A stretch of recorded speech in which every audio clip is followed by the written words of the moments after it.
Once upon a time in a quiet village there lived an old man. He had white hair, a slow walk, and a face marked with deep lines of time. But his eyes were calm and full of wisdom. People in the village respected him because no matter what happened, he always remained peaceful. He lived in a small hut near a flowing river. He had no family. His wife had passed away many years ago and he had no children.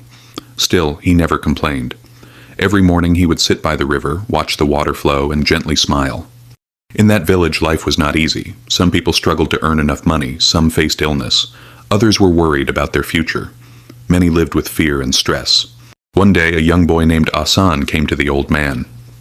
His face was full of anger and sadness. He said, "I am tired of everything.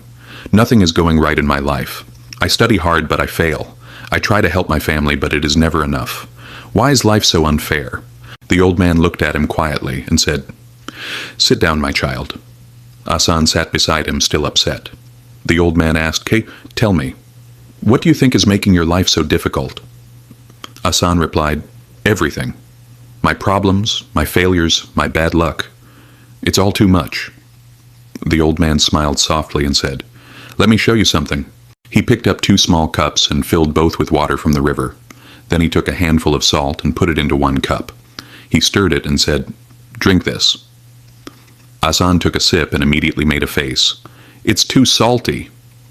Then the old man took another handful of salt and threw it into the river.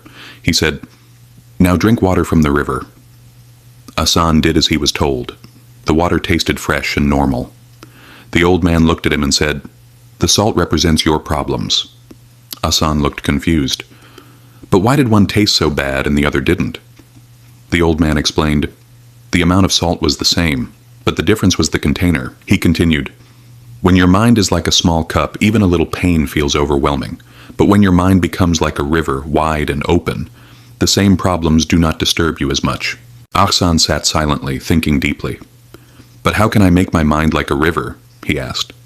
The old man smiled and said, "By learning to be patient, by accepting that problems are part of life, and by focusing on growth instead of fear." He added, "Do not let your struggles make you small. Let them make you stronger." Hassan felt something change inside him. For the first time he understood that maybe his problems were not the real issue, but the way he was seeing them. From that day on, Hassan began to change his thinking. When difficulties came, he reminded himself, "Be like the river, not the cup." He worked hard, stayed patient, and slowly became stronger. Months later, people in the village noticed the change in him. He was calmer, more focused, and no longer easily discouraged. One day, he returned to the old man and said with a smile, "Thank you. My problems are still there, but they don't control me anymore." The old man nodded gently and said, "That is the secret of life, my child. You cannot always control your problems, but you can always choose how big your mind becomes.